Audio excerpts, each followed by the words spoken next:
চুলা থেকে নামানো মাত্রই ফুরিয়ে যাবে, এতটাই মজার এই জলপাই আচার। তো বন্ধুরা, আজকে তোমাদের সাথে শেয়ার করছি টক ঝাল মিষ্টি জলপাই আচারের রেসিপি।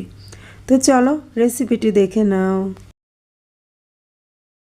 মজাদার এই আচার তৈরি করার জন্য লাগবে জলপাই। কাঁচা অথবা পাকা যে কোনো জলপাই দিয়েই কিন্তু এই আচারটা তৈরি করা যাবে। এখানে নিয়েছি আমি 2 কেজি পরিমাণ জলপাই। ছোট অথবা বড় সাইজে যে কোনো জলপাই হলেই কিন্তু হবে।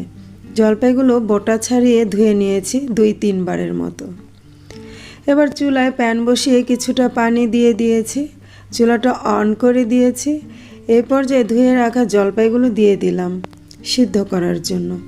ভালো করে সিদ্ধ করে নেব। ইতিমধ্যেই জলপাইয়ের কালারটা কিন্তু একটু চেঞ্জ হয়ে গেছে, দেখতে পাচ্ছ বন্ধুরা। তো একটু নেড়ে চেড়ে এবার ঢাকনা দিয়ে ঢেকে রেখে দেব বেশ কিছুক্ষণ, জলপাইটা যাতে খুব ভালোভাবে নরম হতে পারে। ফিরে আসলাম প্রায় 15 মিনিট পরে। দেখতে পাচ্ছ বন্ধুরা, জলপাইয়ের কালারটা একেবারেই চেঞ্জ হয়ে গেছে, আর কিছু কিছু জলপাই একেবারে ফেটে গেছে। এতে করে বোঝা যাচ্ছে জলপাইটা খুব ভালোভাবে নরম হয়ে গেছে। এ পর্যায়ে চুলাটা অফ করে দিয়েছি, আর দেখো কতটা নরম হয়েছে, আমি ভেঙে দেখাচ্ছি। এবার জলপাইগুলোকে ছেঁকে উঠিয়ে নিচ্ছি। এই তো সবগুলো জলপাই ছেঁকে উঠিয়ে নিয়েছি বাটিতে। আর এই পর্যায়ে জলপাইগুলো কিন্তু গরম রয়েছে, আর এরকম গরম থাকা অবস্থাতেই কিন্তু জলপাইটাকে ম্যাশ করে নিতে হবে। ঠান্ডা হলে জলপাইগুলো কিন্তু শক্ত হয়ে যাবে। তো এখানে আমার বাটিটা একটু ছোট হয়ে গেছে, যেহেতু 2 কেজি জলপাই ছিল, সেক্ষেত্রে বাটিটা আমি একটু চেঞ্জ করে নিয়েছি। একটি বড় বোল নিয়েছিলাম, আর এর মধ্যে আমি ম্যাশ করে নিয়েছি। দেখতে পাচ্ছ বন্ধুরা, জলপাইগুলো খুব ভালো করে ম্যাশ করে নিয়েছি। এরপর বাটিতে আমি ঢেলে নিয়েছি। এবার আচার তৈরি করে নেব। চুলায় প্যান বসিয়ে দিয়েছি, আর এখানে দিয়ে দিলাম বেশ কিছুটা তেল। এখানে প্রায় 1.5 কাপের মতো তেল অ্যাড করে দিয়েছি, আর এখানে অবশ্যই সরিষার তেল অ্যাড করতে হবে। এবার এখানে দিয়ে দিলাম 3-4টির মতো শুকনো মরিচ গোটা, আর সাথে দিয়ে দিলাম 2টি তেজপাতা। এখন অ্যাড করে দিলাম 1 টেবিল চামচ পরিমাণ গোটা 5 ফোড়ন। এবার এগুলোকে একটু ভেজে নিচ্ছি।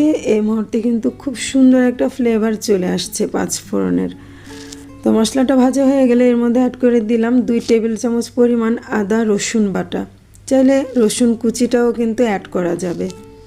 তো আমি একসাথে আদা রসুন বাটাটা অ্যাড করে একটু ভেজে নিয়েছি। এই পর্যায়ে আগে থেকে ম্যাশ করে রাখা সেই জলপাইগুলো ঢেলে দিলাম, দিয়ে একটু নেড়ে চেড়ে নিয়েছি। এই পর্যায়ে লবণ অ্যাড করে দেব।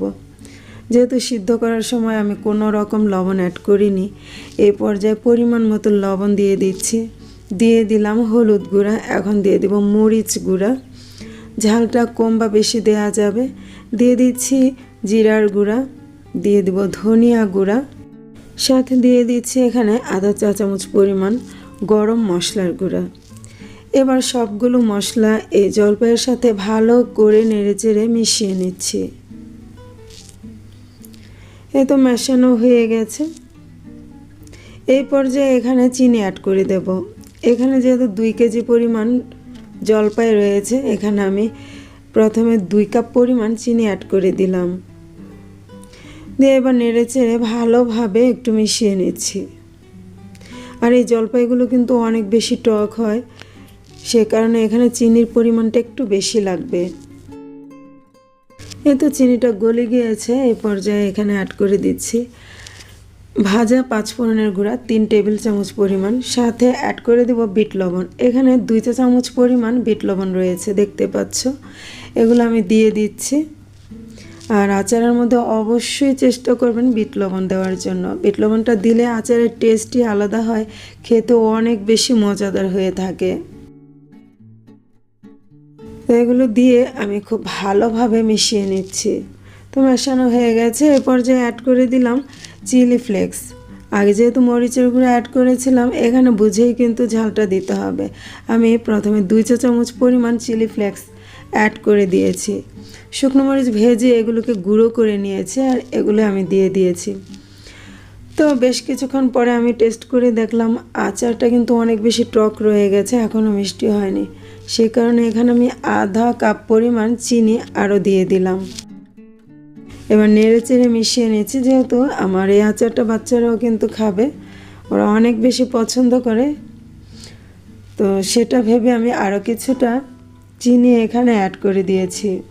এবার আচারটা অনেক দিন খুব ভালো রাখার জন্য অ্যাড করে দেবো এখানে ভিনেগার বা সিরকা। তো এখানে আমি 2 টেবিল চামচ পরিমাণ ভিনেগার অ্যাড করে দিয়েছি।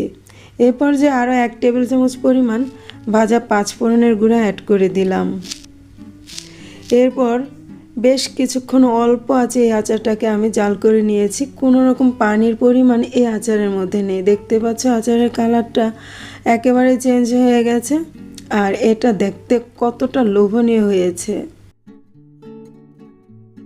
এবার চুলাটা অফ করে দিয়েছি, আর দেখতে পাচ্ছ তেলটা কিন্তু উপরে ভেসে উঠেছে। আর এই আচারটা ফ্রিজের বাইরেই কিন্তু 1 বছর পর্যন্ত অনেক বেশি ভালো থাকবে, একেবারে নষ্ট হয়ে যাবে না।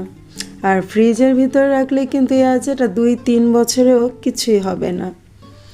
এবার একটি বাটিতে নিয়ে তোমাদের সাথে শেয়ার করেছি আচারের ফাইনাল লুকটা কেমন হলো। এই তো আচারটা বাটিতে নিয়ে নিয়েছি, আর দেখতে পাচ্ছ বন্ধুরা কতটা লোভনীয় হয়েছে এই জলপাই আচার। এই আচারটা খেতে অসাধারণ হয়ে থাকে। আশা করছি রেসিপিটি ভালো লেগেছে। আজ এ পর্যন্তই। ভালো থেকে সবাই, সুস্থ থেকো। আল্লাহ হাফেজ।